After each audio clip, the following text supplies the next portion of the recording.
You're joining other alumni here. Welcome to the second 3-week session of our Critical Conversation series. My name's TJ Mannix. I traveled in Cast B 1991, and I am in New York City right now. Welcome. If those of you had the opportunity to be here for the first session, we had 3 different weeks where we brought in alumni talking about education and how we're handling it during 2020 and during COVID. And we had 1 week of alumni that were talking about working as teachers, educators. We had 1 week where we talked to the parents about what it's been like. And then those of you that were here during week 3 know that the kids took over and may have even infiltrated the program and started drawing on our slides because they're all brilliant kids. This program was started by a group of alumni. We're all volunteers. Donalda McCarthy from B91 saw the need for this. We realized that alumni had forgotten how to talk to each other and also had forgotten how to listen to each other in particular. I know 2020 has been a challenging year for everyone all over the world. We wanted to bring this together and have an opportunity to speak to alumni and let them take up space and speak uninterrupted and share their stories. And we're very excited. This week, we are talking about BIPOC, or Black, Indigenous, and Men of Color on the Road. It's the same tour with a different experience. I am here to listen, and I hope that everyone out there is here to listen too. If you take a look at the bottom of your screen, you'll see that there's a Q&A button. At any point, if you'd like to ask a question of anyone on the panel, you can do that. Just please write down your name, where are you from, and what year did you travel, so we can take it back to the way it was when you were on the road. And we can actually mention who you are and where you're from and what year you traveled when we answer your question. I'm excited to introduce this panel to you. We have representatives from 5 decades of Up With People. And I'd like to begin with, of course, the only place that I could start. Let me ask Gilbert Sanchez, who is from 1965 from the original cast. And Gilbert, I know that I'm going to turn it over to you for your own introduction. So go ahead and turn off, unmute. There you go. Okay, well, thank you. My name is J. Gilbert Sanchez. I was part of the original Up With People MRA group that started it and whatnot. We traveled the East Coast, and then I ended up traveling into Japan and retired from that Up With People programs in 1966 to serve the country. Since we as young Native Americans from New Mexico, and I'll speak only about New Mexico natives, is that we were so naive that when we went up to MRA and when we were on tour, we really weren't looking at the things that we're talking about today. But I've come a long ways. I've learned a lot.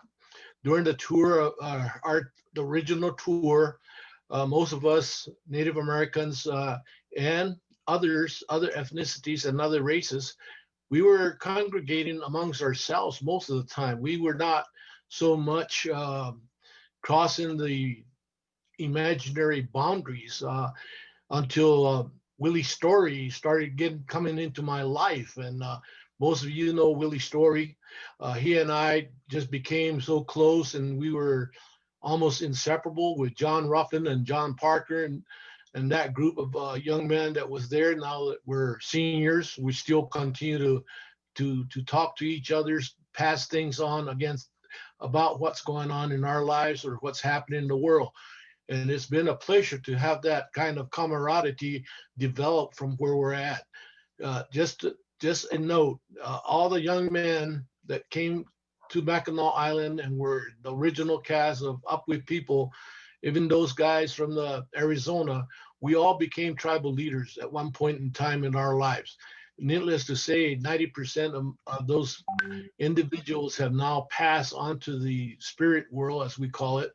But you know, the experience I had personally was that it was one of my greatest times in my life as a young person growing up and being uh, building the foundation for my future. Was that, you know, didn't get a chance to really interact or be placed with people uh, or families that were not the lower echelon of families in the communities that we went to. I was always placed in homes that were uh, above the standard of poverty. So I really didn't experience that much, but the folks that I stayed with were very open to and discussion of our native ways and our relationship with the dominant society and et cetera, et cetera. But needless to say, you could feel that there was some things going on within Up With people, because even after shows or during shows, we were always, how would I say, I hate using the word segregated, but we were always apart from each other's. We hardly ever got to know the folks. The only African Americans I really got to know was Willie Story and the Lowe brothers, because we all played basketball, and gave us a commonality in where we were at. Other than that, you know, the other folks, the other nations, other nationalities, ethnicities, I hardly had the opportunity to really intermix with them. But I'll say this out to the Europeans that came to Mackinac Island. They were the only ones that really were interested in the Native American culture and the history of the Native Americans. Most Euro Americans do not understand the Native American in this country, the country which they have developed the United States of America. They have put us to the side and have tried to deny the fact that we were here before anybody else. So, you know, it's as I grew up and I've gone to where I'm at today at this age and time, and having walked the life of my life through all these things, of all the things that I have seen, I thank the MRA Up With people giving me a foundation and giving me that opportunity to become vocal in defending not only my culture, my people, but other people's, other ethnicities, and those things that are dear to us in our world. The stone, the tree, the river, the fish, the deer, the elk, animals that are there.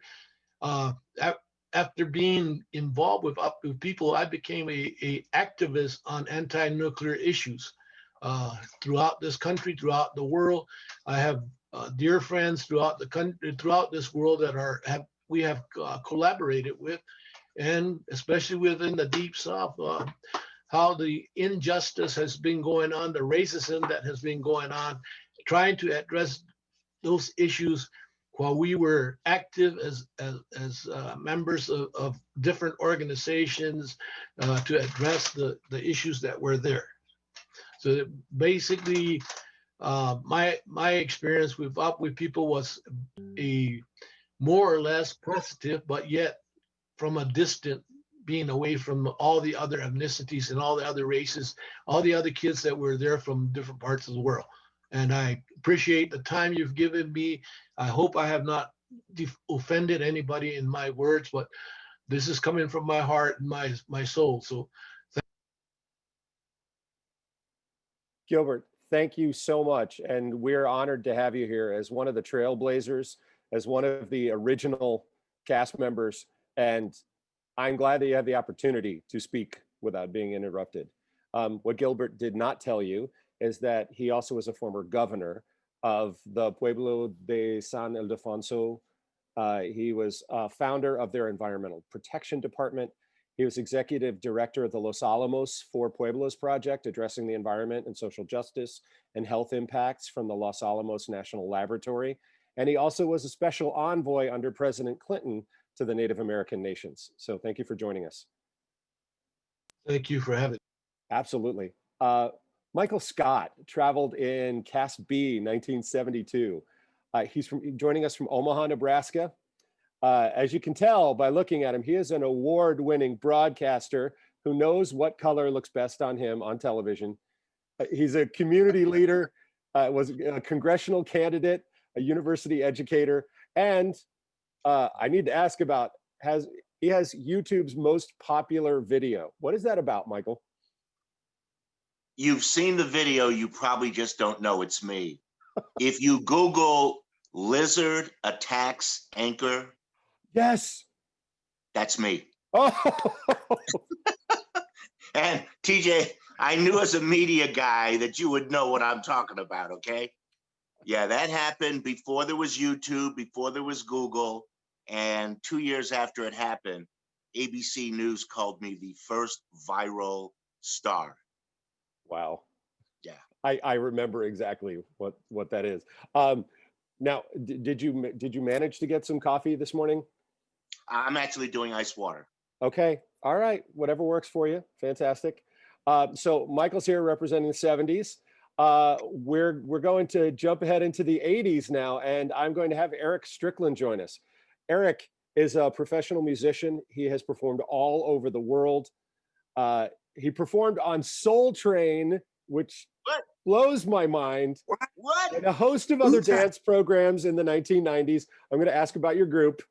He played concerts with some of the top entertainers in the business, and he started as a bass player for Cass C and Up With People in 1981-82. So coming in from Los Angeles, the earliest among us, Eric, good, very early morning. Good morning. I'm happy and honored to be here. You have to tell us about who did you perform with on Soul Train? What was the name of your group? The name of my group was Z Look. We weren't very famous, but we were on the show with Milli Vanilli. Oh, And yeah, we were on that. So were you faking it too? Well, on Soul Train, everybody fakes it. We did a lot of faking too, because it's it is what it is. We probably faked more than we actually played for real. See, that's from your Up With People stadium training. Yeah. Eric, thank you so much for joining us this morning. I'm going to bounce back to New York City and bring in someone from the 90s, Tony Everett. Tony is a native Floridian. He now lives in Brooklyn, and he works as a marketing consultant in the fashion industry, in case you can't tell by how stylish his glasses are. Serafina, his daughter, is a sophomore in college. She is 19. And Tony, good morning. Morning. I'm glad that you're no longer living in the haunted private school that you lived in when you first moved to New York City. Yeah, that was a very interesting building. First of all, I want to thank you guys for actually doing this, and I'm really happy and excited to be on this panel. Yeah, so I traveled back in 91B with TJ and Donalda. And as he said, I'm originally from Florida. Grew up on a farm, 75 acres, pigs, chickens, and, all the vegetables that I could probably have, and walked into the fashion world. I still don't know how I got there, but yeah, so I worked for H&M for about almost 21 years. And then, COVID hit, some changes happened, which was great for me because I wanted to break off to do my own marketing consulting. So it was a gentle and much needed push. But yeah, I'm great. New York, surviving here. Okay, thanks, Tony. And we're excited for the first time. We have a panelist who traveled recently.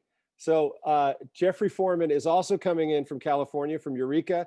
He traveled in Cast A 2009. He's a California native with deep Southern roots. He was a big community service enthusiast on the road while he was also singing and dancing. Since traveling, he works in the banking industry. And when he's not working, he volunteers his time with different youth programs around Eureka, California. Jeffrey, good morning. Good morning. Good morning. Great. It's good to see you. Yes, yes. Hello. Well, thank you guys so much, first of all, for even inviting me onto this panel. I think it's really awesome. It's a conversation that's needed. And I'm really excited to be here. I feel honored to have been, asked to do this. And it's really cool already. Just, I've only been off the road for what, 10, 11 years now.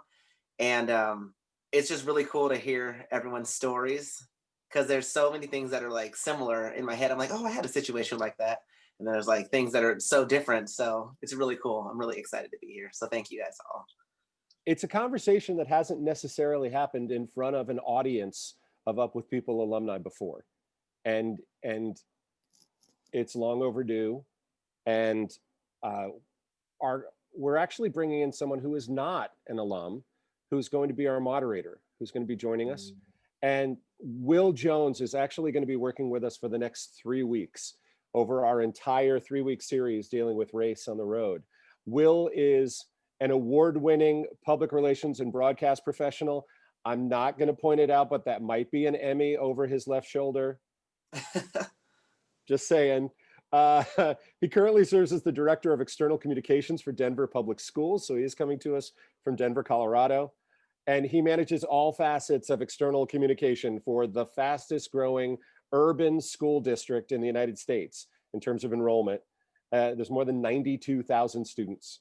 So while serving as the primary spokesperson for the school district, he handles broadcast, print, and online media. So everything. He simultaneously is handling crisis communications during emergencies. And he works closely with others in the districts in the command structure to make sure that accurate information gets out to the public, including the parents and the media sources. He's also served as an external communications manager for the University of Denver and as a news anchor for WCNC. So we're very lucky to have some incredible journalists with us as well. Will, thank you for joining us. Well, thank you, TJ. Again, I'm honored to be able to come inside, take a look inside the inner sanctum of Up With People. I've been a fan since high school. In Asheville, North Carolina was the first time I saw a production of Up With People. I've also seen productions on the Super Bowl and, watching The Simpsons when I saw the hooray for everything. I was like, that's Up With People. So it's an honor to be a part of this group. I'm really excited about getting into some what I call real talk today. We're going to have this cross-generational discussion, and some of the topics aren't going to be what an outsider like me would consider Up With People-ish. But I know instead of 11 months together, we've only got a couple of hours. So I'm asking that we make the best of this time. And I'm asking that we all assume positive intent with what's said. And as TJ said earlier, I'm asking that you please speak your truth. And I want you, men of color, to understand that I get it. As a Black man working in television news, I was typically the only Black person on staff. Many times I was the only Black person in the newsroom. So I had to wear a mask. And I'm thinking that many of you can understand that.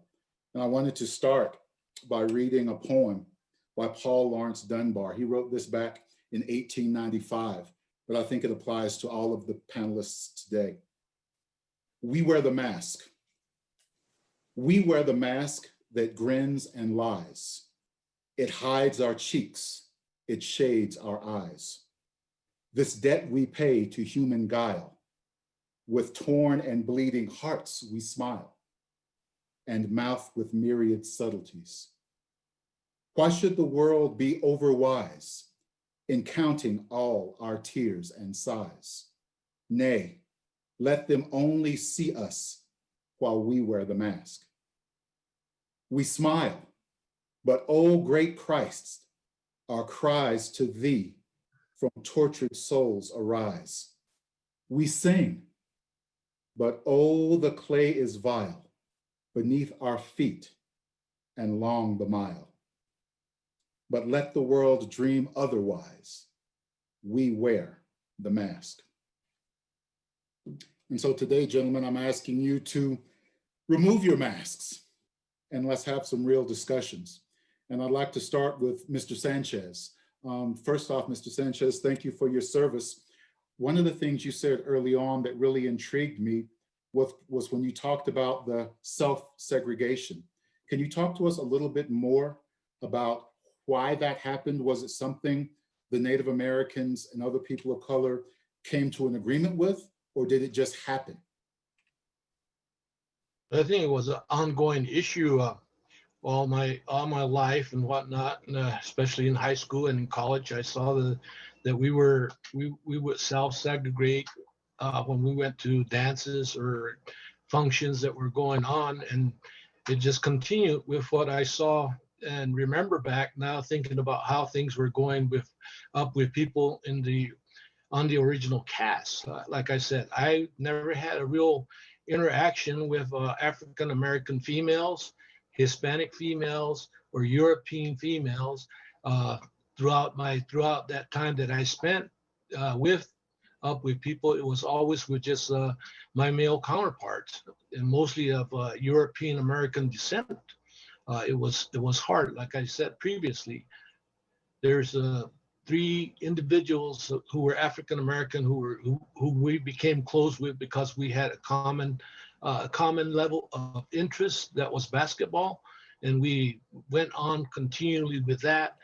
But that's how it is. But I noticed after many years being apart from Up With People, I started noticing that, hey, we were talking about all the unity in the world and all the things that were good to come out of this thing, yet we were compartmentalized, and that was not how I wanted things to be. I wanted things to go on. As we go on, I can say that the European contingent of that time, the young men and women who came to Mackinac Island, who were in Up With People, have maintained to this day connections with my older brother who was in Up With People with me, that we have continued to have relationships with them, and they have been very positive. And I have hardly ever throughout my travels in this country run across any of my Euro-American counterparts coming up to me and saying, I was with you and Up With People. That has not been there. So, we look at these things, we see what the natural order might be or shouldn't be, but it is there. And it is disheartening to see all these things that have happened. Well, Mr. Sanchez, I know it's not a fair question because you've had a couple days on this earth, walking this earth since then. If you knew back then what you know now, what you know right now, are there any conversations you would have had with those other castmates to have maybe bridged the gap, or have you had any chance to think about that? Well, I guess first of all, I look at the panel. I don't see any Hispanics or Asians on there, and other ethnicities from the Western Hemisphere. And where are we at in doing the things we're talking about and what's going on? If I had the opportunity and I had the knowledge that I have today, from the very first time I got onto Mackinac Island, I would have started challenging the leadership and the directorship of MRA to be more inclusive and be more inclusive in the interactions of all the young people that were there. Those are the things that I look upon now. I have learned a lot. I have learned that, hey, sometimes people put you in your place. Why? Because they don't want you speaking your mind, your heart, and because you're a person of color. And that is evident in what I have seen and the questions that have come across. This is a free-flowing conversation that we should be having about race, racism, and all these things that impact us from the very first time to the onset to this point in time in our lives. And there should be one saying, this is a conversation we should not be going off the tangent on. But because we should be going off the tangent on, that would be more inclusive of all the peoples that were in Up With People and that are still in Up With People to get to that point where we want to get to in 2035 or 2050. That equality, justice is all about us, the people, humanity, not about color, not about race, not about stature of your financial influence. It should be one man, one man, one woman, one woman. And that's where we should be at. That's where we should be trying to attain that equality. Thank you, Mr. Sanchez. Yeah, those very deep, very profound, very true. I'd like to turn to Mr. Scott. Michael Scott, can you talk to me about what your experiences were like in the early 70s? Can you relate to any of the things that Mr. Sanchez brought up as far as how the castmates either interacted or didn't interact? You're muted. Your mic. Come on, television man. Yes, I'm sorry. I have an attack trained Shih Tzu over here. No lizard though. No lizard though. Yeah, I guess I neglected to give a little bit more background of myself. I'm pretty much the Kamala Harris story.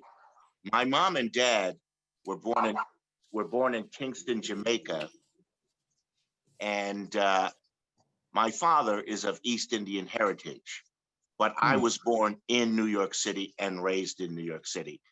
When Upper People came to see us in 1972, I was in my last year of high school, and they came with their small little strike group to do a show for us because they were getting ready for their big to-do at Carnegie Hall. And because I was involved in student government and also involved in the theater department, I was asked to take them around to classrooms so they could meet the kids. I never got to see the show. I never saw an Up With People show for my first few months.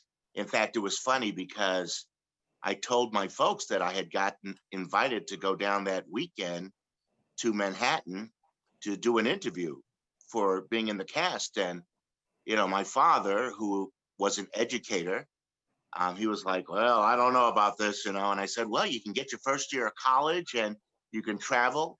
And in the back of my head, I'm going, and they got a lot of good looking women. And I went down and got the interview, and John Parker gave me my final interview. They gave me some tickets for my parents to go see the show. And my parents came back from the show, and my mom's a bit of a joker. And she goes, oh, bad news, honey, you didn't get in. And I went, oh, that's okay. And they went, no, you did get in. But by that time, it'd been like 3 weeks, and I had kind of been, I had a teacher who was telling me, well, the guys and girls don't hang out together, and all you do is sit around and play guitars all the time. So I was going, I don't know if that's me. Keeping in mind at that time, I had an afro out to my shoulder blades, and I was 145 pounds. I looked like a giant microphone with a windsock on top. And I had kids tell me when I joined up with the cast in Burlington, Vermont, that summer, and it was hot. I get off the plane with the afro and a Black Panther leather jacket, and I'm scowling because I had been up the night before with my buddies hanging out on a rooftop. And I had cast members come up to me and say, I was frightened of you when I first met you. Michael, And how many other people of color were part of your touring group?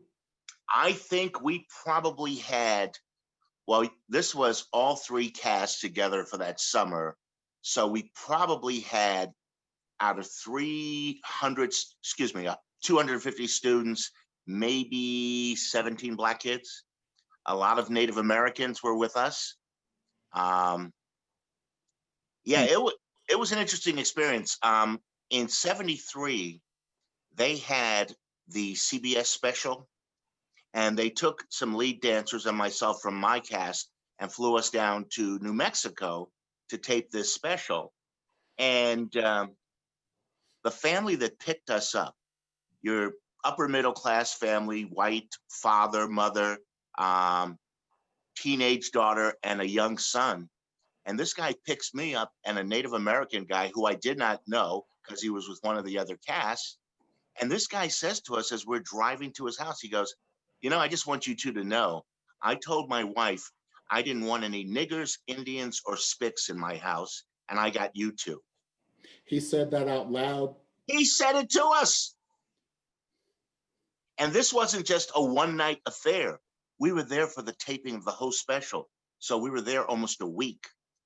And I would come home from like 12-hour, 14-hour rehearsals and sit up with this man at night and talk about him or talk to him, because I gathered that this man had his own preconceived ideas. He goes, oh, this is a teenage kid from New York with an afro. His mother's probably a junkie. His father's probably not in the picture. And I let him know what we were all about. Hey, my father is an educator. My mom at the time worked for IBM. My sister is on track to go to Howard University. No, we're doing quite well. And what was so funny about that whole experience is that I did not realize that New Mexico got so damn cold. And I was not dressed properly. And on my last day there, they took us to our drop-off point, and the wife and the daughter all had kisses and stuff for me.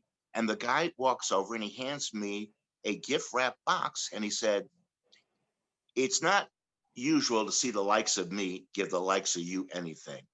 But if you're ever in town again, you got a place to stay. And he gave me a pair of gloves. And to me, at that time, it was like, one at a time. You got to win them over one at a time. You've got to educate. You got to communicate. And that was just, that's something I took with me as a journalist.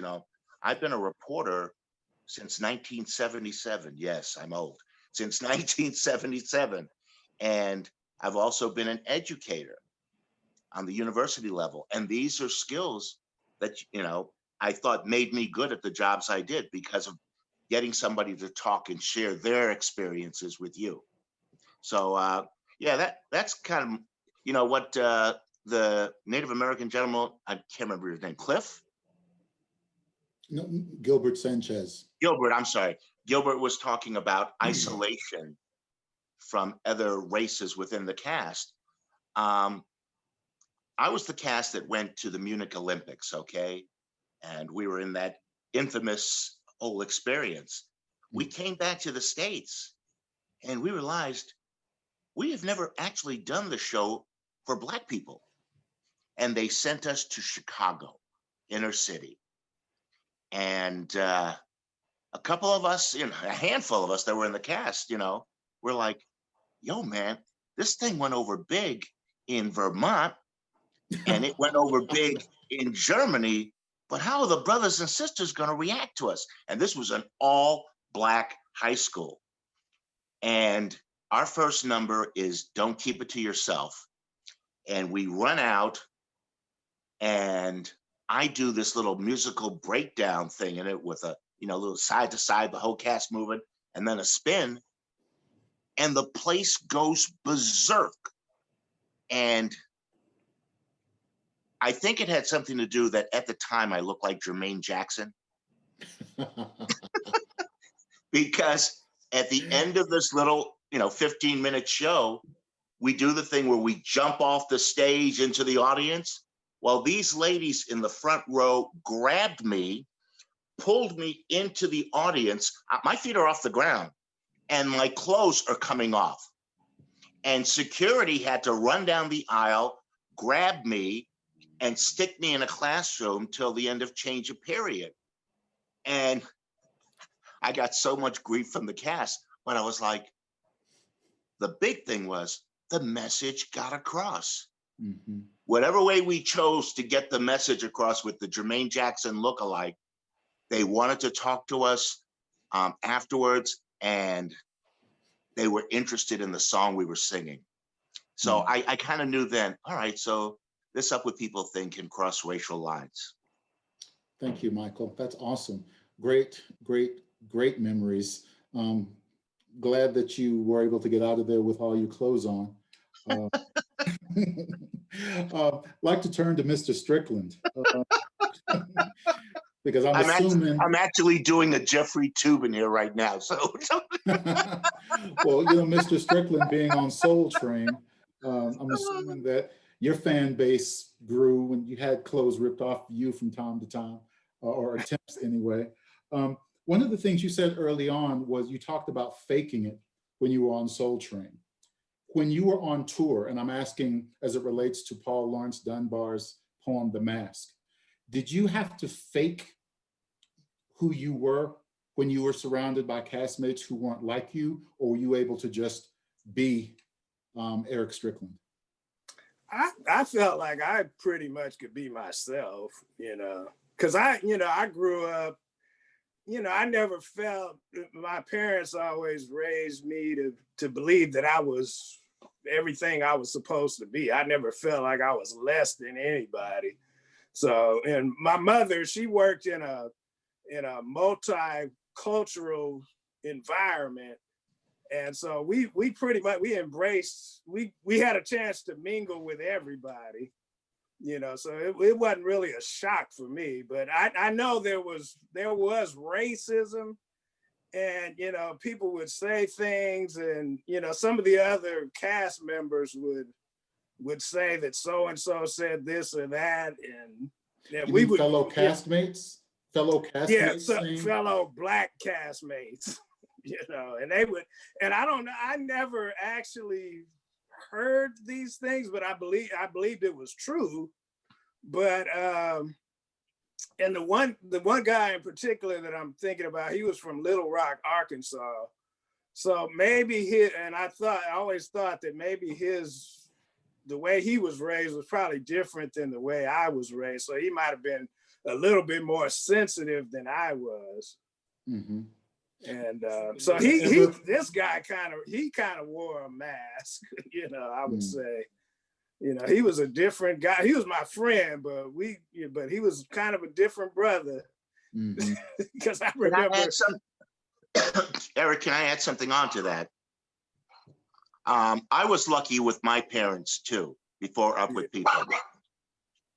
My dad, as I said, was an educator, but for 3 summers in a row, he was the director of a youth camp that was run by the Unitarian Church in upstate New York. And if you know anything about Unitarians, very laid back, especially in the early 70s.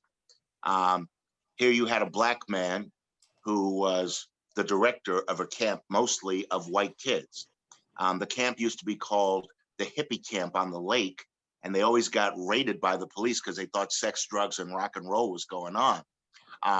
I had some friends just as recently as last week look at some pictures from back then, and they go, it looks like the cast of Hair. And it did. I mean, we looked like we were at Woodstock. And some of us went to Woodstock when it happened. Not me, didn't want to get wet. But no, that whole thing about wearing a mask, my father always told me that. He says, you got to be one way here and another way here. And I remember one time when I was like doing very well here in Omaha, Nebraska. We had turned a number 3 station into a dominant number 1. And I was in a drinking establishment in the community, Brothers. And this Black guy says to me after I'm talking for 15 minutes, he goes, man, you sound nothing like how you sound on TV. And I said, oh, I'm sorry. Should I said that the po-po busted a cap in the Negro's ass? And he goes, I mean, is that how you wanted me to say it? And he said, yeah, that was kind of stupid. I said, yeah, I mean, I've got to put on a different face. And it was so funny and Up With People. You only had, like, in the cast when we finally got together, maybe 4 Black guys and 2 Black young ladies. And when we got together, it was the dozens. I mean, we were loose. And if some white kids started walking around, we go, okay, clean it up, clean it up, right. Because they don't get it. And there were a lot of white kids who admitted to me, they go, I had never talked to a Black person before till I met you. And I think that Carolyn Lee, who was our professor, who traveled with us, before we went down south, she had a cast meeting. And it's one of those, and I've got to post it on Facebook because she deserves her kudos. She said to us, basically to the white cast members, you're going down south right now, and you may be with a host family who starts talking about spics and niggers and stuff like that. Excuse me, folks. And what are you going to say? You've now traveled with Michael and Maria. You know that this is not true. Are you going to say something, or are you just going to turn around and walk out the room? And I tell you, since that day, I have given that speech to my students that I've been invited to talk to. I even used it when I was on the campaign trail running for Congress. It's a great story about what are you going to do? And I think that is kind of what is fueling this conversation, because this spring, when that whole thing exploded on Facebook, a guy who traveled with me, a blonde white guy, said, "Did you see it? Did you see it?" And I said, "No." And he goes, "I'm going to send it to you," because I had it on my phone. And I looked at it and I got back to him in a text and I said, "I only gave it a cursory look." And of course, the fellow journalist knows what that means. A lot of stuff's coming across your desk. You give it a quick look and you got to figure out quickly what it's all about. And I said to him, "I don't even know who the sender is, male, female, black, white, but I know what the point they were making. When we were all 18 and 19, we were going to conquer the world. This world was damaged and we were going to make it work for us the way it should work." Well, a lot of us left Up With People and hadn't done anything with it. And this is what I said to this guy who contacted me. I said, "You know what? I do a radio show. My co-host and I, summer of 2019, we had a guest on, a white guest, and we were talking about the big story of the day, which was one of our state senators, white, Republican, denounced the president and his party. It made international news because from the Midwest, this Republican called his party racist." And I said to the guy who was on our show, I said, "Man, I'd love to meet him." And he goes, "Well, he's going to be at the Free Speech Society on Saturday. Come and meet him." So my co-host and I show up. There's like 75 all white people, mostly GOP. And we go in there to listen to this guy who had brought this up, pretty much debate the county chairwoman about whether there's racism in the party. And somebody stood up in the audience and said, "Well, I don't know why these black people are so upset because unemployment's at a low right now." And again, this was last year. And unemployment's at a low right now. And I had to push my co-host back in her chair because she was about to pop out. And I said, "Let me handle this." And I said to the audience, I said, "Show of hands, who here has been in North Omaha in, say, the last 5 years?" Like 3 hands went up. I said, "You don't know what's going on in North Omaha. First of all, unemployment is double digit there, okay? There's land that's just sitting there from the days of the railroad, and we don't know what's in it. There are a lot of problems in North Omaha, and that's what we're concerned of." And then my co-host got... Yeah, not meaning to interrupt. As much as I would love to find out more about what's happening in Omaha, I'd like to get a little bit more from Mr. Strickland about his experiences with Up With People, because while it sounds like, Mr. Strickland, your experience was very different. You said you didn't have to wear the mask. Is that what you were saying? You could be yourself? Yeah, I felt like I could be myself, because I didn't, I grew up around white people, so that it wasn't like I felt like I had to fake who I was. How many people of color were in your group? There was 7 in our group. There was 5 guys and 2 girls. And like I said, we were all from different places. So there was one of the, what was he? He was on staff, and he used to act like, I remember that movie Airplane was out, and everybody was like, "Oh, you guys are talking jive." I'm like, "What?" I'm like, "What is that?" Because I hadn't seen the movie. And so he would always, he would, I guess you would say, talk jive to the white people.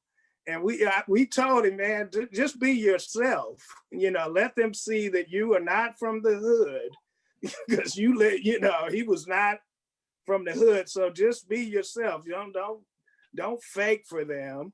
You know, just be yourself. And that was beneficial. So is it safe to assume that your cast did not have any of the issues that we've heard discussed earlier today? Any of the self-segregation, any of the racism, either from community members or within the cast? I can't say there was none, but the way you handle it is just be yourself and don't, there was nobody that was, we weren't militant or anything like that, but, just like I said, if you just be yourself, people will like you or not, or, I mean, you just learn from each other, that was kind of my opinion. Hey, Will, is there any chance I can just finish the thought I was on there earlier? Yeah, absolutely. I just wanted to make sure that Mr. Strickland had his moment. Yeah, no, the point I was trying to make is that my co-host and I went into a white situation, and what happened was we made them look at what they were saying, and they all turned around to us afterwards and asked us to come back to host a seminar. We came back, did that. And the next time they met in the Black community at the Malcolm X Center, which is, our studio was downstairs. When you say Malcolm X to white people, they go into a panic and a cold sweat, okay? Because they don't know how Malcolm's life actually ended and why it ended. He was changing. So they came, 60 of them, and it was fantastic. We had dialogue. They were able to ask questions. As we said, they became woke to what was going on. And then, of course, have this year that we've had where people taken to the streets. I'm so happy to see that at least 70% of the people in the streets aren't Black. Right. A lot of them are young kids. A lot of people are much more woke now. Thank you for sharing that, Mr. Scott. I guess the final point is, don't tell me what you did when you were 18 and 19. In the words of Janet Jackson, what have you done lately, okay, to improve race relations? That's what I thought the person who posted that on Facebook was trying to say. What have we done lately? We all got our families and our money and we're set, but what are we doing to the community? That's it for me.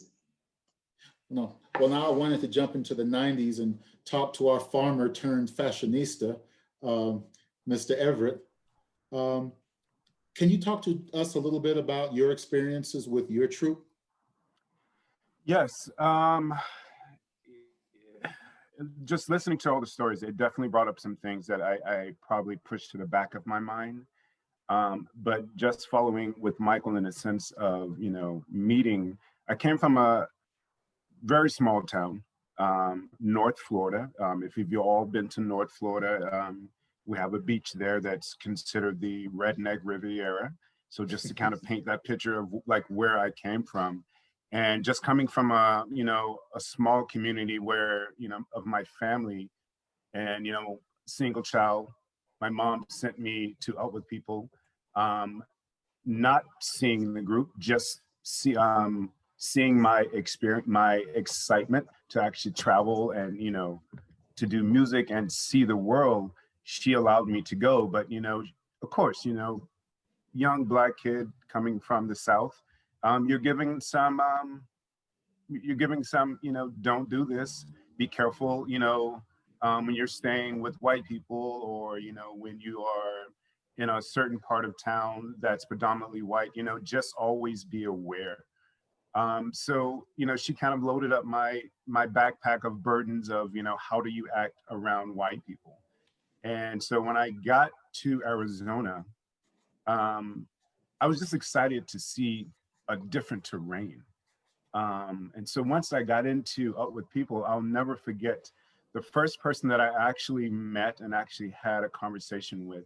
I don't think she's on today, but her name is Dara Williams. And I just remember Dara saying to me, like, I don't know, and she's also a Black female. She said to me, like, I don't know about this group because I see a lot of white people. I don't see a lot of us. And then I just remember turning and looking at the audience going, yeah, you know, she's right. And, but at this time, I'm just excited. So, and I'll never forget, we had a meeting of people of color. And when I think back about it now, I have a different perspective about it. But we had a meeting for people of color. And what we did was we got together all the people from all these casts, people of color, so that we can be prepped on what we're going to experience as people of color when we go into different cities, and how do we react to, you know, different situations that we are put into. And as a staff member, I mean, as a student, I'm just taking this all in, and now I'm getting a little bit like, okay, I have to be on my P's and Q's, I have to do this. So it made me more aware. In hindsight, the lesson should have been given the other way around, because there were so few of us. And it was more of like, how, you know, think of how, you know, the minority is going to feel being put in different situations where, you know, you are maybe the first Black person this person has had into their home. Or, you know, there's 11 or 12 of us, and they would never room 2 people of color in the same family. Can I interrupt for a second? Sure. I just want to make sure I heard you correctly. Are you saying that basically the same speech you got from your mama, yeah, you got from someone with people about how to behave in the presence of white folks? Did I mishear you? No, yeah, let me clear that up. It wasn't so much of how to behave, it was more of what to expect. You might run into these type of situations. And to give you a prime example, we went to Pekin, Illinois. We were sent to this city. Yeah, the city had a very strong KKK presence. We were not, people of color, were not informed until we got into the city, and it wasn't by the PR team. For me, it was my host family. And we were sitting at dinner, and I said, hey, you know, we met some students from the high school, and we're going to go to this football game, and we're going to have a great time. So my host mom told me and my roommate, she's like, you know, I don't want you guys to be worried or scared, but, you know, this town has 1% Black, and and her 1% was a teacher that worked in the school. So she's like, I just want you to be careful. In my mind, coming from the South, I already know what this, I know what this means. I don't want to disappear in this city. So I was very cautious, but I was more upset that I wasn't warned, like this is what we're going into. And when we're in that city, you know, we had a parade, and some of my other fellow cast members, people of color, they had, you know, they were walking in a parade, and it was literally like, I mean, excuse, nigger go home, blah, blah, blah, you know, speak, like, just, this is a parade, you know, and we're in the city for 3 days. So I'm scared. I'm in a point where I'm like, I just met these high school kids, they're white, they want to take me to a football game. Where I'm from, there's a high chance of disappearance or some type of, you know, something happening. So that was a really tough city for us. But to go back, the meeting that we had kind of preferenced us, like, you're going to be put in situations where you might be the only Black person that this person has come in contact with. So look at it as an opportunity to teach versus react. And so I kind of carried both messages of like what my mom told me and what we had in this meeting. And, you know, and so I'm like, okay, I'm in this beautiful multicultural group, and there was a spinoff that went to New Mexico, and I wanted to do Rocky. I could do Rocky. I could do the one-hand push-ups. I knew the whole scene. And when you have a dance captain that tells you you are not wow, you're not allowed to do something because of your color, it's a very, it basically kind of shaped my year of, sorry about that. No, thank you for sharing, Tony. It shaped my year. Can I ask you this? These painful things that you're sharing with us, what, if anything, back then would have helped you? Is there anything the cast members could have done? Is there anything Up With People could have done? Anything would have given you some type of life vest, a life raft, something to help you make it through? Well, it was like, it was hard because I felt like I had bought into this dream, but I didn't have a receipt for it. It was like, I bought into this dream and I get told, you can't do this multicultural group, you can't do this because you're Black. Rocky was not Black. And my argument to that was the stage is lit dark, so who cares? And I couldn't do it, but I was asked to help prep someone else for this role. So for me, and I said to him directly, I said, well, okay, cool. I'll help my friend prep for this role because I like my friend, he's white, and it had nothing to do with him. But I said to the dance captain, don't look for me to do jive. Don't look for me to do any Latin dances. Don't look for me to do anything that you felt because I was Black, I was good for that role. I'm done. I'll stand on stage or I'll stand off back. And can you elaborate on that, Tony?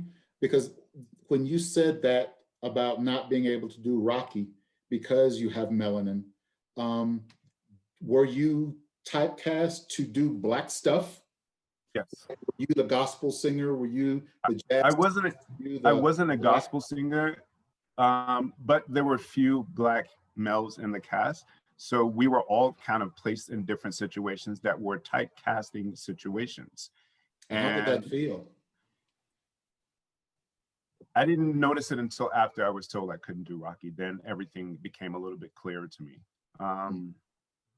You know, and then, you know, you get this, so you're like, okay, well, you start feeling like, well, this person doesn't care about me and it must be okay because he's a staff member. So everyone must be in accord, in agreement to whatever he's, you know, thinking.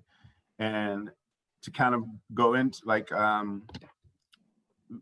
it was three of us. We were in a store in Germany on a spinoff in a liquor store, 3 people of color.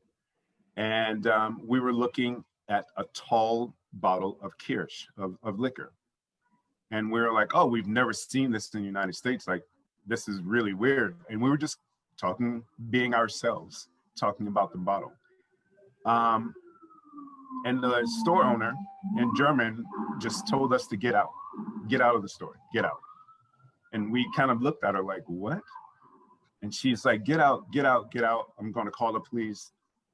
And it was because of our color. It was literally, we wasn't doing anything wrong. We were just laughing and joking amongst each other. And she felt threatened, or if we were going to do something to the store, but she threw us out. And we kind of took it like, I'm happy that we were smart enough to say, well, we argued with her a little bit, but we were like, well, we don't want to spend our money here anyway. So that was a valuable lesson at that time, that we didn't understand what we were doing, but we knew we didn't want to spend our money there because she was kicking us out because of our skin color. So, hey, Tony, I'm going to let you regroup, but before I do want to ask, what do you want people to know most about how these situations impacted you then? And I can tell even to this day, because some people will listen and say, well, you know, that was back in the 90s. Why is he still bringing this up? But these scars, they stay with us. Yeah. I would say, I'm older, so I've learned to navigate certain spaces. And I've taken that experience to help me build and to think, but also use those experiences as teaching moments, not only for myself, but the people that I come in contact with. And also my daughter, who's a biracial child, who I could say, you know, would pass as other. So she won't have the burdens that I have, in the sense of, you know, don't be too loud, you know, use the correct language, don't just be you, don't code switch. Like, so so for me, I take everything, yeah, and it's painful because, like I said, I bought into this group, into this idea, and I still feel like it's an amazing group. And there were just some things that were not being talked about or was not being addressed, maybe because of lack of education, lack of experience dealing with other people from other cultures. And so what I take from it is everything is a learning experience to me. And just to kind of say where I have the learning experience, what kind of helped me change my year was when you go into a host family, you get your host family list. And on that list, it might be one, they have a cat, they have a dog, they're looking for a girl, they're looking for a guy. I had a list and it said, request one Black male. And I looked at the list and I automatically got defensive because I'm like, this is not Sears. You can't just order me. And so I was already aggressive and then when I spoke to the host family, they said that the reason that they requested one Black male was because there are no Black people in this town and they want their kids to actually have an experience with a person of color. At least it wasn't the movie Get Out. Exactly. Yeah. Hey, Michael, I'm glad you said that because I was thinking one Black male. Yeah. I've seen this movie before. Yeah, and to your point, that's exactly where, you know, I took it that way. Till this day, they're still good friends of mine, and I love them to death. So I did get a great experience from it. So, Well, thank you. Will, Thank you I for want to sharing let that. I want to let our audience know that normally we would have taken a break by now, but we I'm still have to sorry. hear from the youngest member of the panel. And it's entirely possible that we might move a little bit past our normal ending point because we have a lot to say and we want to give people the room to say it. So after we all get to meet Jeffrey, then we'll take a 5-minute break so everybody can take a bio break or grab another coffee. Okay. Thank you, TJ. Yeah, I was just about to order one more Black male. Go to blackmail.com. This one's young, doesn't have a lot of mileage on it. So, but Jeffrey Foreman, listening to all those stories from 1965 and 72 and 81 and 91, I'm assuming as a millennial, you didn't have to deal with any of that, right? Everything was rosy and no racism. I wish I could say that. No. What were your experiences like, Jeffrey? Well, first of all, I just want to acknowledge everyone on this panel, especially Tony. I didn't have to deal with nothing quite as impactful as your story where you couldn't do something because of the color of your skin. It was actually quite the opposite for me. I was cast in everything in the show. It was, I mean, as much as I could be on stage, they were like, you're singing this song, you're dancing this next song, you're on microphone groups for this next song. You have 20 seconds to change, do a quick change and get back on stage, so it was different in that aspect. But as far as the cast as a whole, I can only think of, including myself, 7 Black people that we had, and 3 of them were from Ethiopia, and they were not Black, they were African. So we had that, it was a weird thing, it was a little Jeffrey, can I ask you a question? And yes, sir. All the rest you can chime in also. As an outsider, I just want to know, why are there so few people of color in Up With People? That's a great question. That's a question that I asked during the duration of the time that I was with Up With People, during my student semester and working on staff and everything.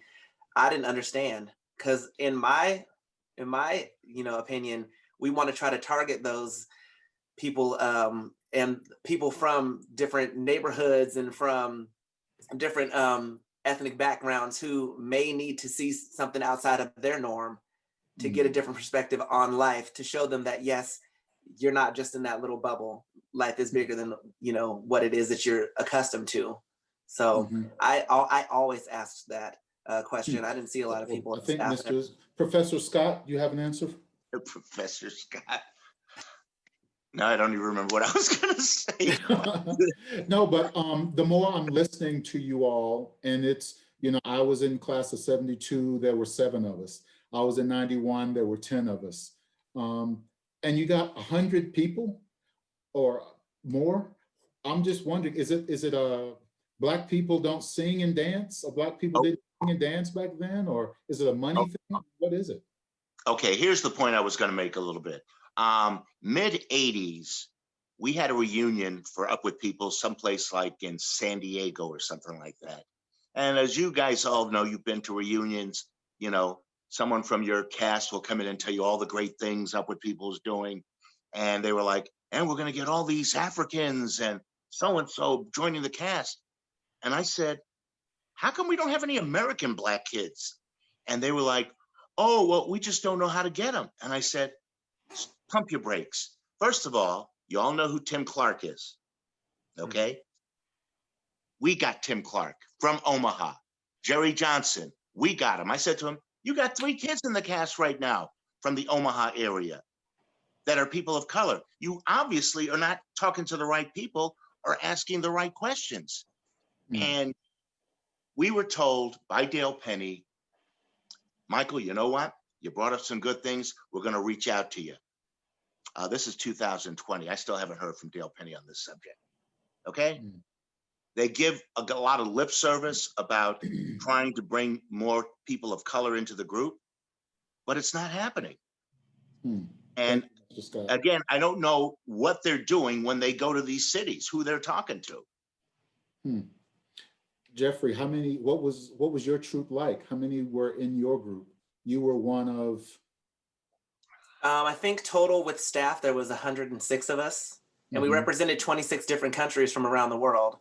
And from those countries, myself and, God, my memory is terrible right now, but I can only think of one other American Black. But there was like a Black girl from Bermuda, a Black guy from the Curacao, the Netherlands, and Antilles, and then there were 3 Ethiopians. And if I'm missing anyone, I apologize. I just can't think off the top of my head.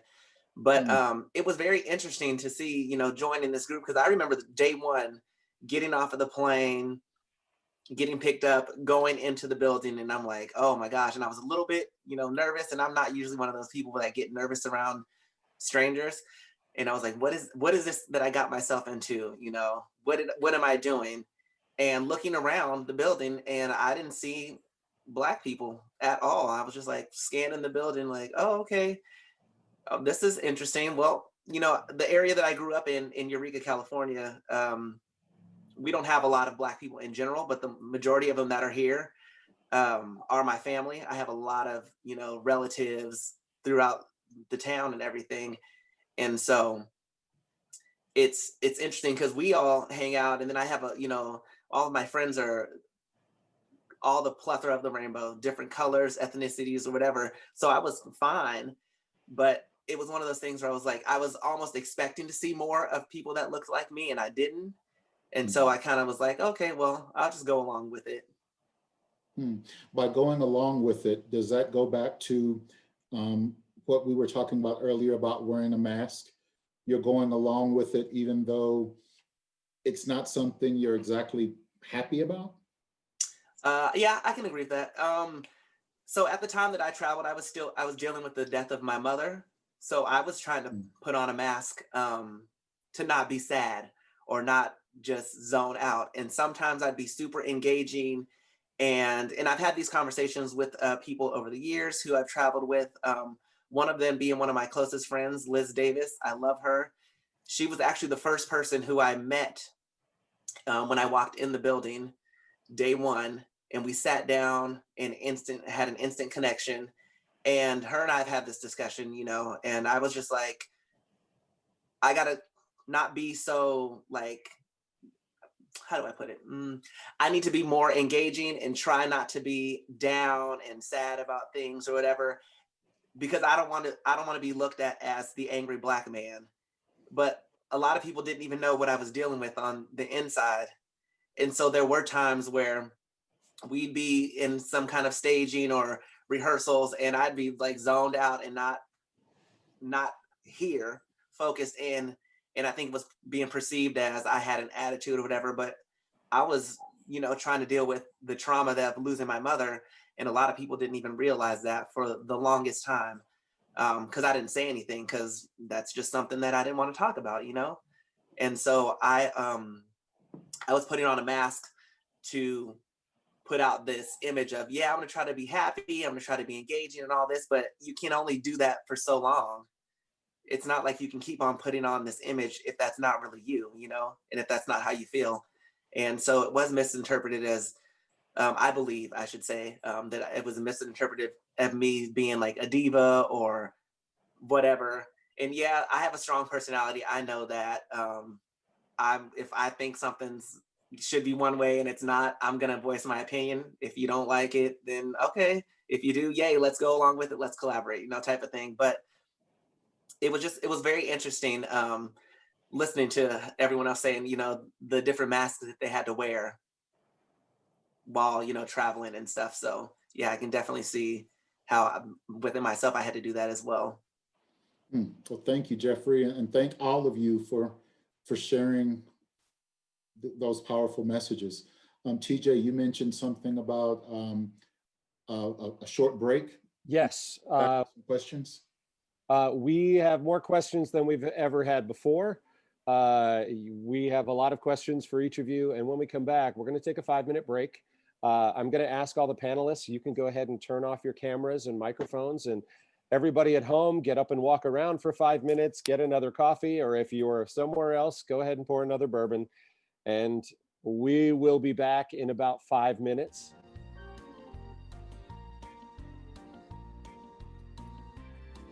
Welcome back, everybody. As you're coming back, I just wanted to invite a guest on screen because we've had a number of people who have asked a very specific question about today's panel. And as you may have noticed, everyone on the panel today is male.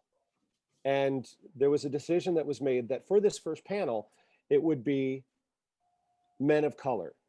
And I wanted to bring on our producer and the chairman of the committee of volunteers who have been doing this. So Donalda McCarthy traveled in cast B 1991, specifically Amy Stunkel from cast C 98, who wanted us to know that she is also African-American, wanted to know, why are we gender specific today? How come we only have men on the panel?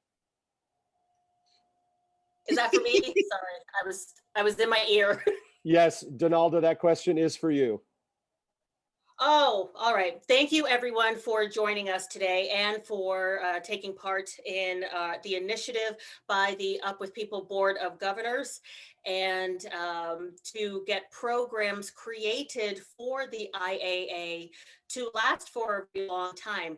And this is just one episode out of very many years that we hope to be doing this program.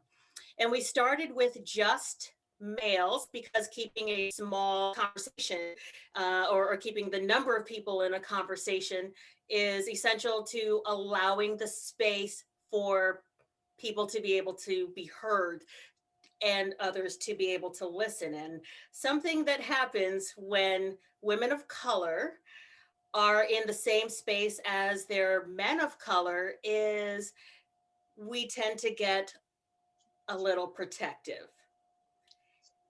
And we want to mama bear and bear cub and jump out in front of our men of color. And there are very many reasons for this.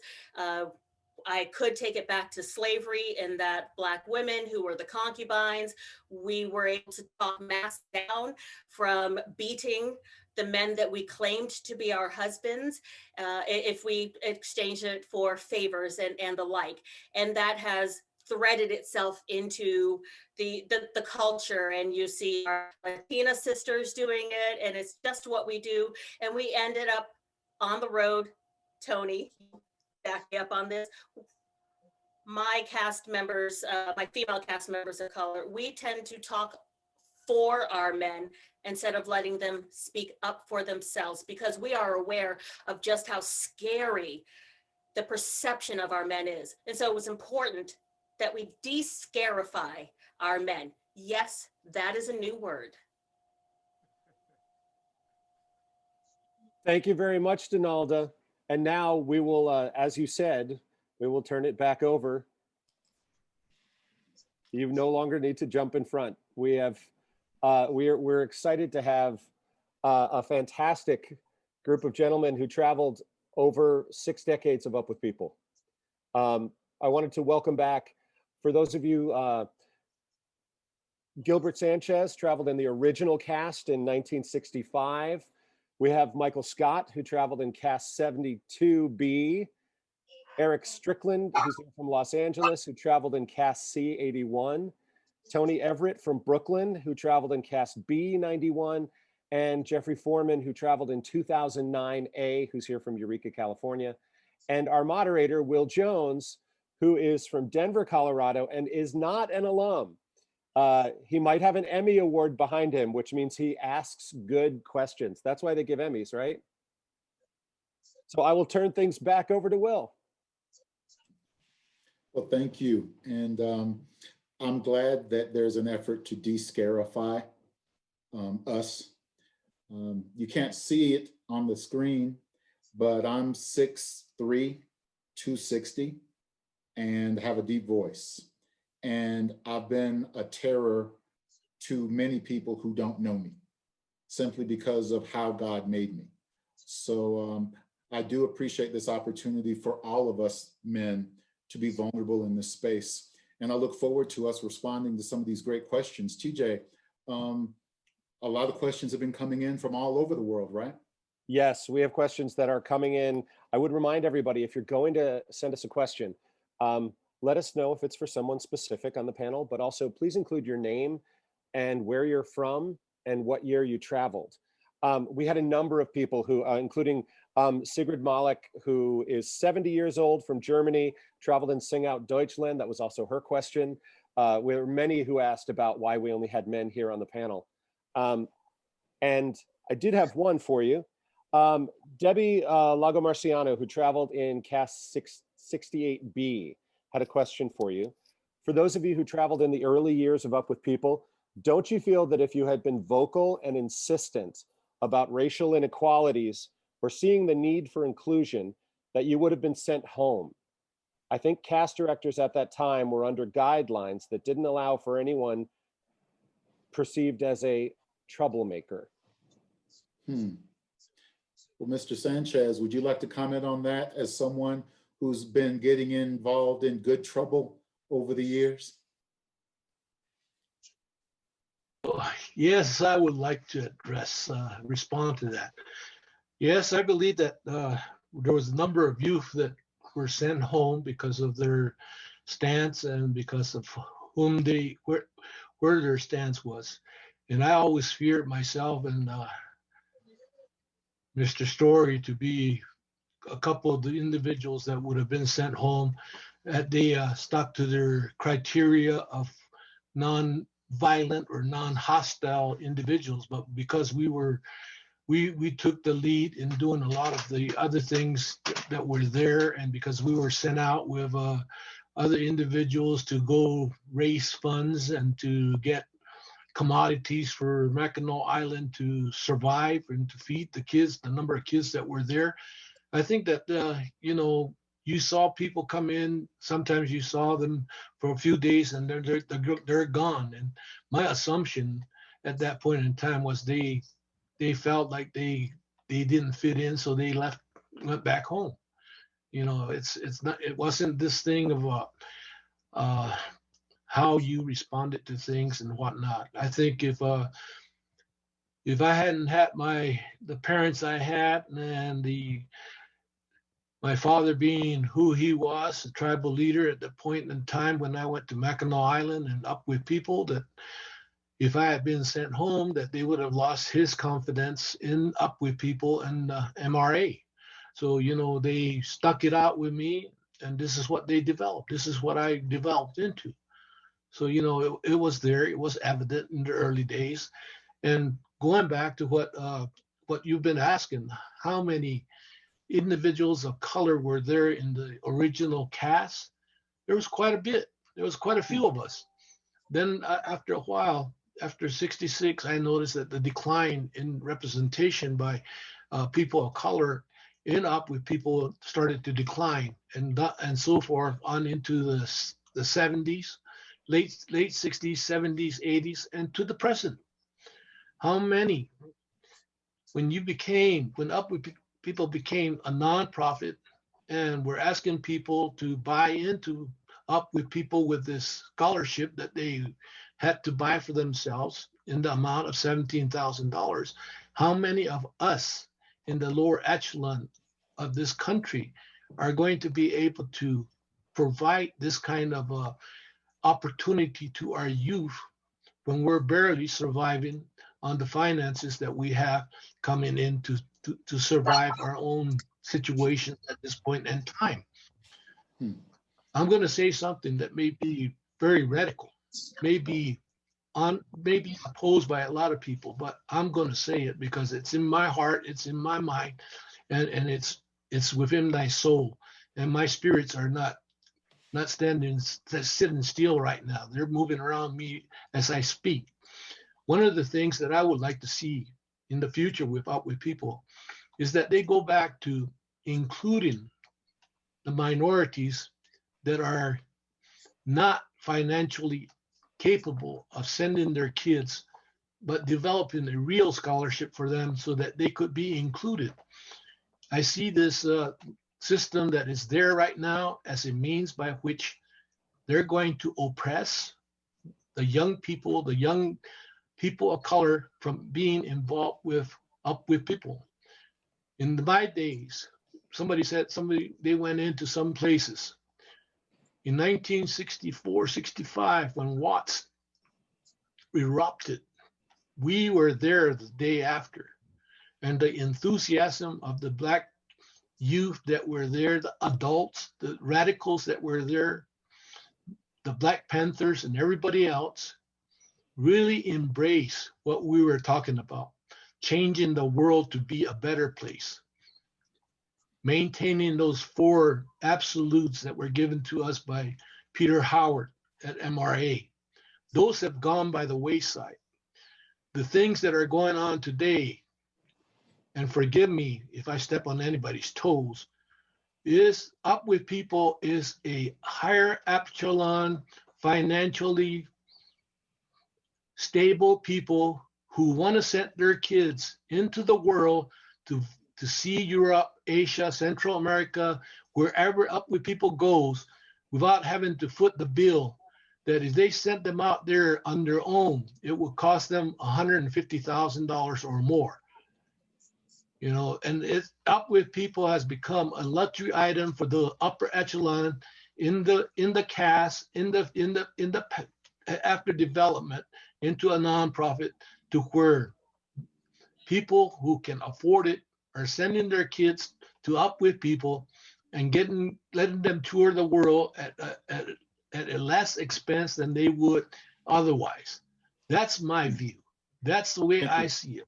And I think if up with people is going to continue to go on and be a force in this world, you truly need to be inclusive of all the ethnicities and all the people, no matter what their financial resources are, but to provide for them that situation and be more inclusive of all the ethnicities and the races.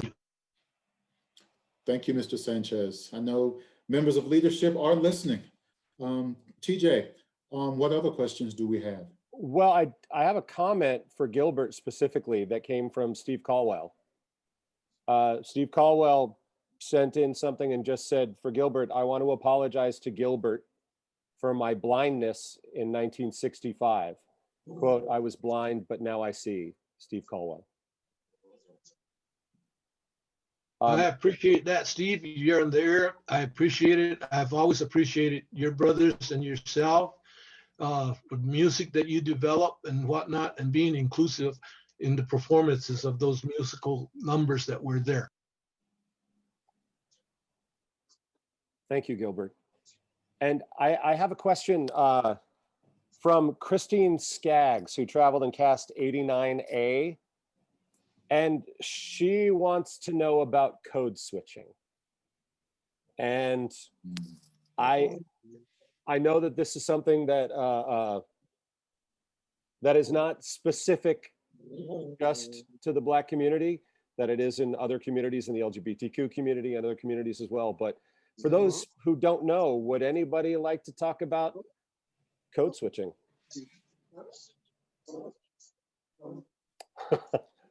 Don't be scared. Yeah, I mean, I can, yeah, it's more of a way of,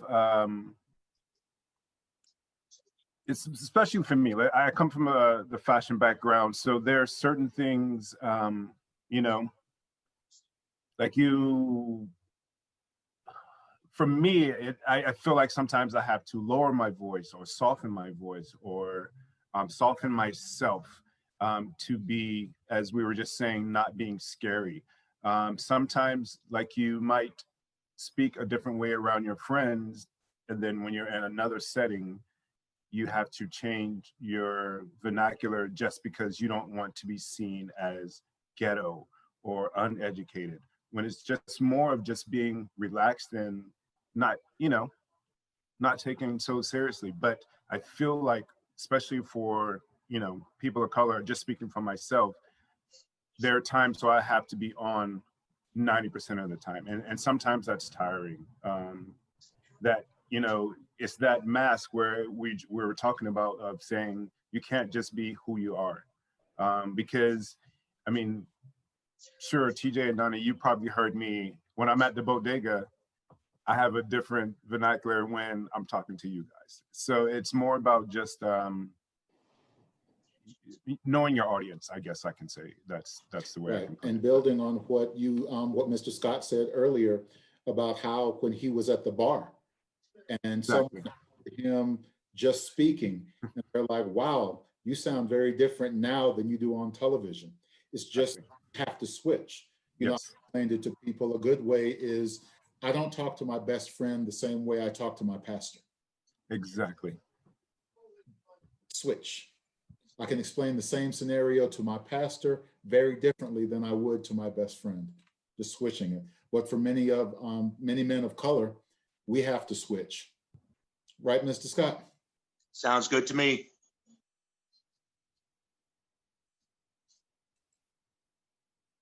Oh, was I expected to respond more? No. That's perfect. Hey, you know what, Tony? Actually, back on your story about being told what you could not do. I guess I'm kind of like with Jeffrey. They had me do everything. You know, I became a lead dancer, and next thing I was filling in with a Black lady named Libby. She had been there a couple of years, and she and I then were supposedly from the Bahamas for a dance. I also learned the Guadalajara male part. And Gilbert, you should know that I also know how to do the Native American dance for Vance Horse Chief. He had to teach it to me, as I weren't sure if he was going to make it through the year. So yeah, I guess I was flattered that I was asked. I felt like an all-utility player, you know, with the afro. Hey, TJ, can I ask a question? Am I breaking protocol? Not at all. Do whatever you like. I'm just wondering, and you all can answer, or just one of you can answer, or a couple can answer. As a part of Up With People, were you a Black cast member or were you a cast member that happened to be Black? And I ask that because as a journalist, I considered myself a Black journalist. I wanted to go in and do the stories in the Black community. I know some Black journalists who were the exact opposite. They were, I am a journalist first and Black second. So I'm just wondering, in your experiences, were you, Jeffrey, you're the Black guy, go do this thing. Eric, you're not Black, you're just a cast member. What was your experience along those lines? I can answer or something to that. I think once it got to 2009, and the stage show was starting to switch, and they wanted it to be more inclusive to what is going on for the millennials now. So they started employing or working with different music producers like Angel Cortez and Rod Wilson, and so they were producing and writing music that they didn't necessarily have anyone to sing those songs or be that person who would be portrayed as singing those songs. And so when I came along, I actually joined my cast. I think I had 10 days to get everything together, get my life together back home and get on the road. And it was almost like, oh, you're the perfect person. Like, you stepped into this role. Like, this is you.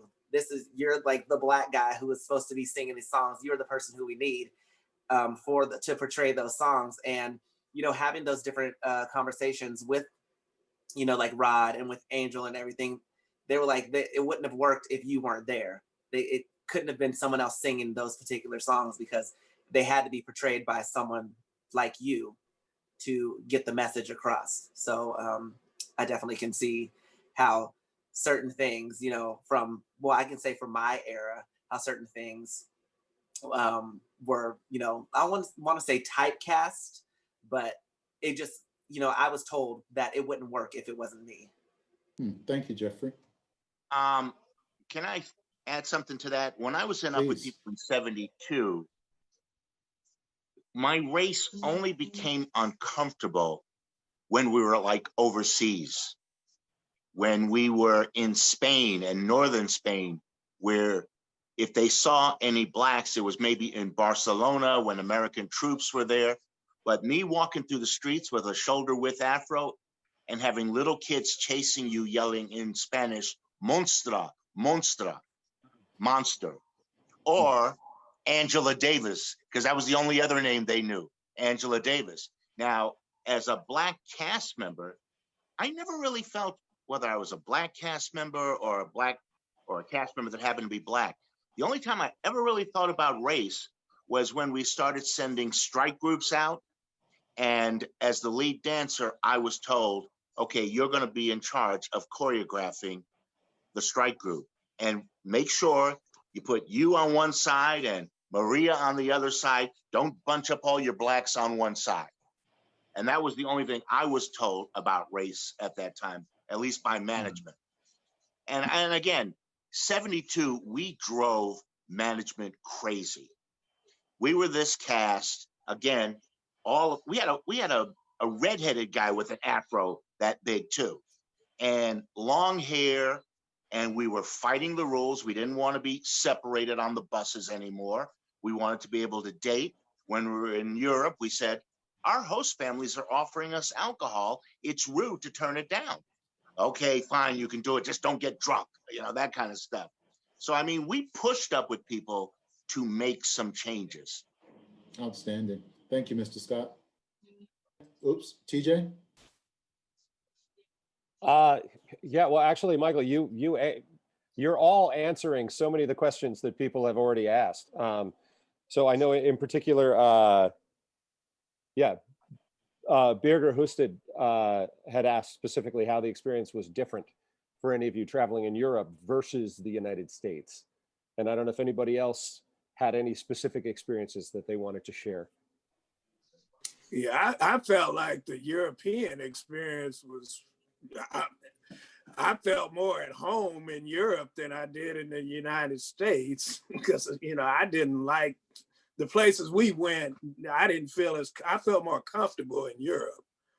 We were in Europe for 6 months. The second half was just great for me. Yeah, I agree with you, Eric. I felt more comfortable in Europe because my race was more of where do you come from? And so I could explain like, and a lot of people in the cast don't even know that I'm actually half Cuban on my dad's side.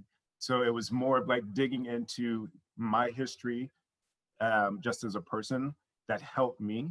And to kind of go back to being a Black cast member or cast member that happens to be Black, I went on to do recruiting, to work on Project Pride, to actually traveling in another year. So as I was recruiting, I actually looked at my file and I wasn't accepted on the very first time.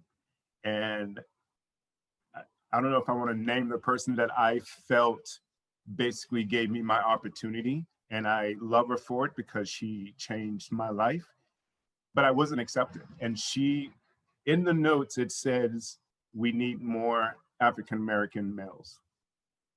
And when I read that, I was like, wow, I wasn't accepted, but I was accepted because I was Black to add to the cast.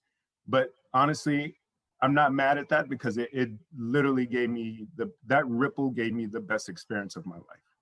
And that's how I took it. And so it just helped me evolve as a person to look at things in a different perspective.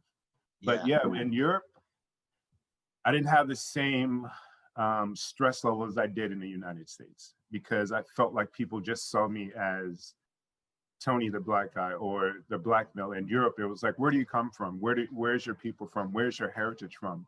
And it just helped me, research that and dig more into who I really was and what makes me a person and my foundation and fabric. Hey, Tony and Eric, when you talk about your experiences in Europe and feeling more, my words, not yours, more accepted, more whole, is this a conversation you could have had or did you have with your castmates who were not of color? Just letting them know how different things feel now? Was your cast a comfortable place where you could raise issues like this? Well, for me personally, I was going through a thing. I had a girlfriend the first half, and we were places where you didn't see a whole lot of Black people, for the first half of the tour. So I guess I was kind of introverted to a degree. But then after the second, we broke up at Christmas. So then everybody breaks up at Christmas. I'm good now. So you didn't want to buy her any presents, Eric? That's what you're saying? Huh? You picked a fight on the 24th because you didn't want to buy her any presents? Well, she dumped me. She dumped me.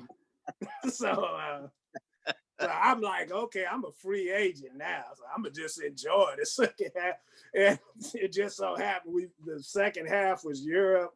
But, but then again, it's like, I think I did probably start to open up a little more to everyone and to share some things that I was experiencing. Because, I remember one time we went to this place, Jackson Hole, Wyoming, and my host family, they took me to this bar. It was just like the bar in 48 Hours where Eddie Murphy is like, we gonna, and I was this with a place guy ain't too popular with the brothers. Right. So you walk in and all the music stops playing?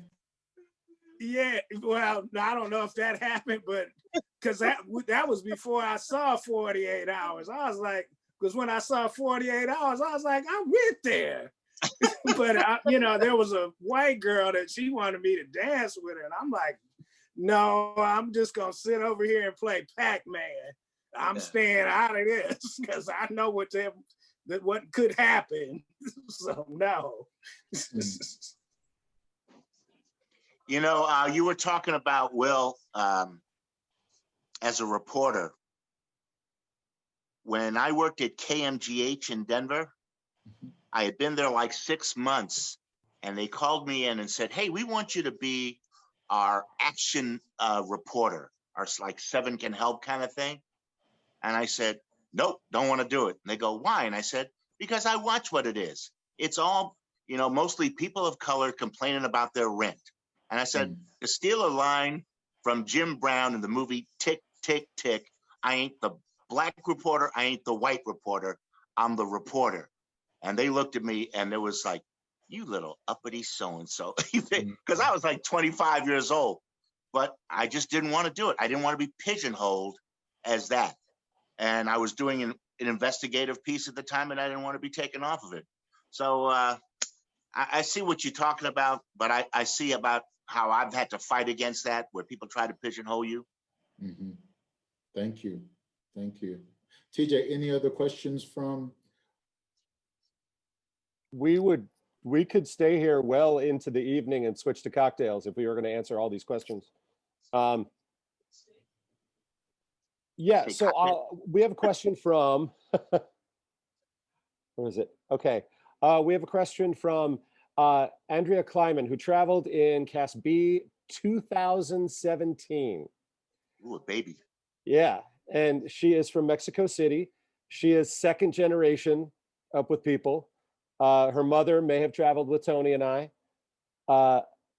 I've heard of several times where typecasting has been questioned from the cast to the staff and the board of directors. Personally, the answer to my cast's question was that typecasting of gender and race was strategically done to show diversity to the audience and be historically accurate. So I guess my question is, us as an international multicultural group, should we strive to show diversity only to the audience, or should we also strive to give equal opportunities to all cast members to do whatever role they strive to do in the show? I'd say all of the above. I agree. It's funny. I was looking at Gilbert here right now, and I was going, should I apologize to Gilbert because when I was in the cast in '72, they were training me to do the Native American dance, and I was going, no, maybe not, because I wasn't going to do it campy. I was going to do it to honor, and if I did it correctly, I would hope that the Native Americans in the cast or in the audience would be proud of what I was trying to do that day. I definitely understand from a stage standpoint where some aspects of quote unquote typecasting would work, but I think everybody definitely should have, the same opportunities to do whatever it is they can do, as long as they're doing it in, a good light and good favor. They're not trying to make fun of someone else's culture or whatever. But from being on stage myself numerous times and doing different shows, there are certain things that has to go on, and there are certain people that just have to do certain things. So, I mean, I guess it's kind of like it can go both ways.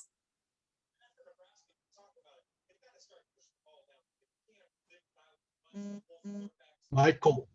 Yes. I appreciate what you said. After the dance, did it rain or snow? It just got muddy. No, I think that's a joke only Mr. Sanchez can get away with in this. Go ahead. You were saying, Gilbert? In the young man that asked you to and taught you the dance steps, were there any other Native Americans in the cast, or was he the only one? There were 2 Native American guys and 2 females, and the name of the song was Sacred Mana, and it was like they were doing hand signals, and the other guy, the big Native American guy, was dancing the dance. And the other Native American guy wasn't into it. In fact, he didn't last halfway through the year with us. He was kind of fighting the Up With People experience. Well, that's understandable, and I can relate to that because, like I said before, there was quite a few Native Americans that went up to Mackinac Island, original cast that stepped aside from certain areas, certain parts of the, and went back home because they were disenchanted with the way things were being stereotyped and whatnot. And talking about casting, we were cast as Native Americans, we were cast just to do the Native American dances and not really gotten involved or brought into the whole cast of doing a lot of the other songs that were there. We were either stage hands or backstage people doing things that were there after we'd done our performances and whatnot. So, you know, I can see what's going on. I see now what was happening, and I appreciate all you gentlemen bringing up those statements. I didn't go to Europe. I went to Asia. So, you know, my experience in Asia was quite much like you guys who went to Europe. They were more accepting, and they accepted us, me as a Native American, in open arms and whatnot and whatnot. I did not feel any way being set aside or whatnot, you know. And my brother, who was my eldest brother, who was in World War II, went to Japan and he fought the Japanese, but yet he was humble enough to forgive and them forgive him for what the atrocities that were done to both countries, men and women from both countries. So, you know, it was a great experience. So, you know, and I appreciate. I think we should make it clear, though, too, that yes, there were people of color who went home after half a year, but there were also a lot of white kids who went home after a half a year. They figured, no, this isn't what I thought it was going to be. So I guess maybe that's something we need to remember, too. It's not always black and white. It's just a matter of fitting in. And you're talking about teenagers, 18-year-olds looking for a direction right now. Oh, my God. I wish I could go back and talk to myself when I was 18. Me too. Oh, thank you, Mr. Scott. TJ, Yes, do we have time for more questions? we do. We have a final question, and there are two things. First of all, Amy Stunkel from Cassie 89 wanted to say to Gilbert that she just wanted to acknowledge we're really honored that we have an elder present,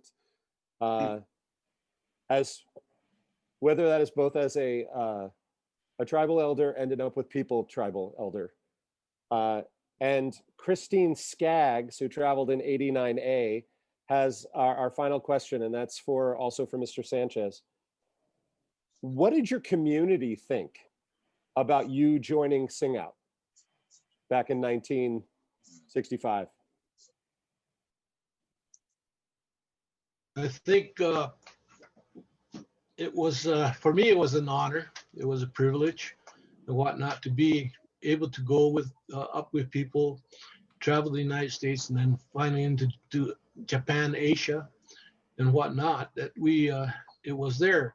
A lot of my fellow tribal members my age did not know that I was Up With People until we came back and did some performances in Santa Fe and in our local schools, high schools and whatnot. And at that point in time, a lot of my peers from that age group wanted to go and join Up With People, and they were committing themselves to get involved and whatnot. And it's, you know, as far as I was concerned, the tribal leadership at that time, because of Peter Howard, they were very much supportive of their youth getting involved. You know, like I said, of the Native American youth from New Mexico that went to Up With People, 80% of them came back, became assets to their communities. Majority of them became tribal leaders, governors, tribal councilmen, judges, and whatnot. And they performed to the utmost of what we were taught. The four absolutes that were part of MRA at that time were in line with the tribal cultural teachings of our elders and our ancestors. So we were comfortable in what we were doing. And after I came back, after I told people where I've been and whatnot, a lot of the youth were enthused and enthusiastic and wanted to find out how we can get in there, how we can do these things. And we want to go out there and see the world also. So it was a great experience. And I think that the support from my peers at that time was nonetheless one of the best times of my years. So, you know, it Okay. Hey, TJ, can you hear me okay? Yes. Okay. Tim Clark is sending me texts asking me to direct the conversation about, so what's the future for Up With People? How do you see all these stories helping? Tim and I had a conversation earlier this week, and I had told the story last week about being 10 years old and having a grown white man tell me to get my nigger lips off the water fountain and how it affected me. And we were talking about, these are stories. These are stories that make songs, you know, the story of a child going through something like that. And it's, you know, what message are we going to try to deliver to make Up With People still relevant in hopefully 2021? Hello? Yeah, as a volunteer who's not on the board of governors, Yeah. and as somebody who, yeah, it's not my place to say, but I will say that this conversation is not over. We extended it for a half an hour, but we clearly have a lot more to say, and we clearly need to provide this space for people to speak freely without being interrupted, without having somebody argue with them about what they're saying. I will say that Donalda just texted me to say that Black people are not responsible for solving racism in 90 minutes. Uh-huh. no one is. Yeah. Exactly. No one is. And then I have a couple of questions for your board of directors and those people who are managing Up With People. How many people of color, how many Native Americans have served on your board of directors over the years? I have not seen any from the times of my involvement with Up With People reunions and whatnot. It's so ungrateful that we have, and we should get back to the basics of what Peter Howard instilled in the youth on Mackinac Island of the four absolutes of addressing corruption at our local levels, at our regional levels, our state levels, and especially at our federal levels. We should be the people. You and I should be sitting here saying, look at where we're at. We do not have corruption. We went out into the world and we got rid of corruption in many of the countries that we went to, that we talked to, their legislatures, their diets, and all this people, their ambassadors and whatnot. We did wonderful work in the first few years, but I have not seen any of the Up With People board members or people that are in the management standing up and saying we need to get rid of corruption in this world. Then corruption starts with that dollar sign. We need to get rid of that basic concept that money is more important than humanity. Humanity is what we are. We as indigenous peoples of the Western Hemisphere have always stuck with that. We have always stayed within the teachings of our ancestors and the Creator, our Earth Mother, giving us great rules and regulations, or whatever however you want to call them, guidance to live a life that is beneficial not only to self but to everybody, and to be conscious of what you're doing to others in what you say, what you do, how you do, and where you go and how you go about it. So I think from my perspective is we, the people of Up With People, and thank you for considering me an elder of Up With People.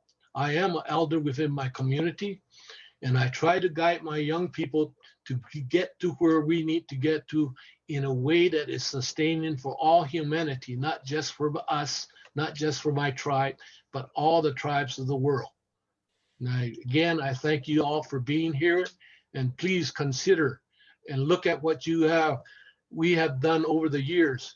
Some of it has been great. A lot of it hasn't been that great, but we need to get back to where we were, addressing the issues of the day, corruption, racism, injustices, of all the things that are going social and whatnot. It's there. I've been an activist since I was 18 years old, and I'll probably die an activist. To standing up for those that do not have voice or do not give voice to themselves. From all the inert materials on earth, the waters, the fish, the animals, the trees, my brothers and sisters of all other persuasions and all other ethnicities and races. I do not stand by to let somebody else hurt them in any way. Thank you, Mr. Sanchez. Yes, thank you. And I'm so glad that you ended this session the way you did. I don't think I need to say anything more other than, as an outsider who has been a fan of your work for many, many years, I can't think of a better time to hit that emergency button and call for Up With People. Because the messages you all delivered when I was a child, when I was growing up through my years, the fact that I said earlier, The Simpsons uses your joy and optimism as a punchline. It says a lot to me that we need that energy right now. And I'm glad that the Alumni Association, that the organization is putting these conversations together, because these are the things that people need to know. And I think that once everything is out on the table, wounds will heal, the organization will get better, and you all can get back to work of healing America and the world, because right now we need you. And I say that because I watched a 1982 Super Bowl performance last night, and I went to bed singing Let the Sun Shine In. And I love just everything that you all do. And I'm glad that I can be a part of this healing process. So thank you all. Thank you, Mr. Scott. Thank you, Mr. Strickland, Mr. Everett, Mr. Foreman, Mr. Sanchez, and thank you, Mr. Jones. We will see Mr. Jones next week and the week after. Gentlemen, I know that you have games and breakfast and family waiting for you. Thank you very much for being here and speaking freely and speaking your truth. I want everyone else to know, first of all, Mr. Sanchez, there were 13 members of the Board of Governors who were watching in the audience of this, so you were speaking directly to them. Just so you're aware of that. Upcoming. I appreciate that, and thank you. Everyone else. I hope they heard. Yeah, they did. They did. They heard you speak clearly and freely. Thank you very much. Everyone else, you can feel free to turn off your cameras, and you can still stick around. I want to let everyone know that we have 3 weeks discussing race on the road. Next week, we're talking about, we're turning our attention to Europe, and we have European panelists who are going to be talking about race and immigration in Europe. And then on November 7th, 2 Saturdays from now, we're going to talk about allyship and all of the alumni who are out there doing the work, who are able to talk to us about what do you do when you want to support your fellow man and don't know what to say? What is allyship, and how do you become a good ally? For our women of color in the audience, don't worry, we have not forgotten about you. There will definitely be a women of color panel coming up. And in December, we're going to talk about identity. We're talking about gender identity. We're talking about growing up interracial. We're talking about intercultural adoption. There are so many more of these conversations coming up. Please, if you check out the Up With People Facebook group, if you have ideas for the committee, you can let us know. And if you're interested in being a part of it, let us know. We're planning to talk about the Native and Aboriginal experience on the road with Up With People, talking about alumni in law enforcement around the world, how to talk to people that are not your age. What do we do when we get baby boomers in the room with Gen Z? Multiracial marriage and parenting and what that is in 2020.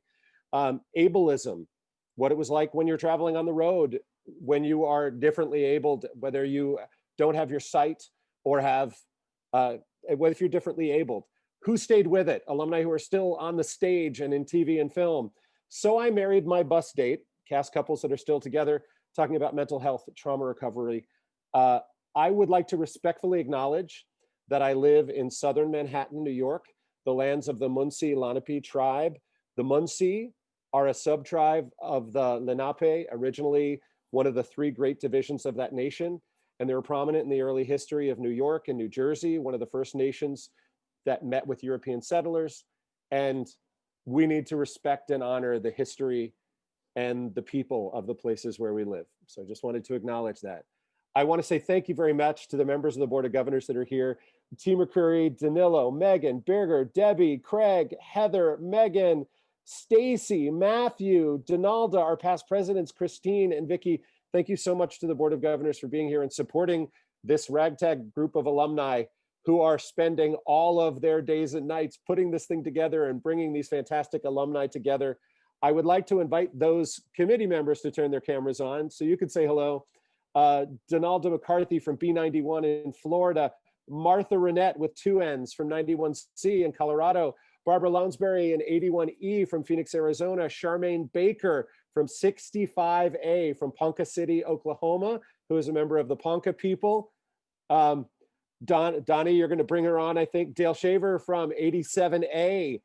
And once again, we will be back with Will. He will be joining us for the next 2 weeks. And thank you so much. We're just trying to get Charmaine in here so that she can say hello. She is our rock. She is from 1965, and she is the one that keeps us all on track. For everyone who has been out there watching, please join us next week and the week after. I hope that you will spend your Saturday mornings with us, or Saturday afternoons, or Saturday evenings, depending on where you live. Our goal is to Charmaine, turn your camera on. Our goal is to give alumni the chance to speak freely and speak their truth and share their stories. There's Charmaine. Hello, Charmaine. Thank you to all of you who have joined us. We are going back to our lives now, but we will be meeting all week long because we have a fantastic panel of European alumni who are going to be talking about things next week. And I hope that you will continue to join us. Thank you very much, everyone. And we're going to play off with some music.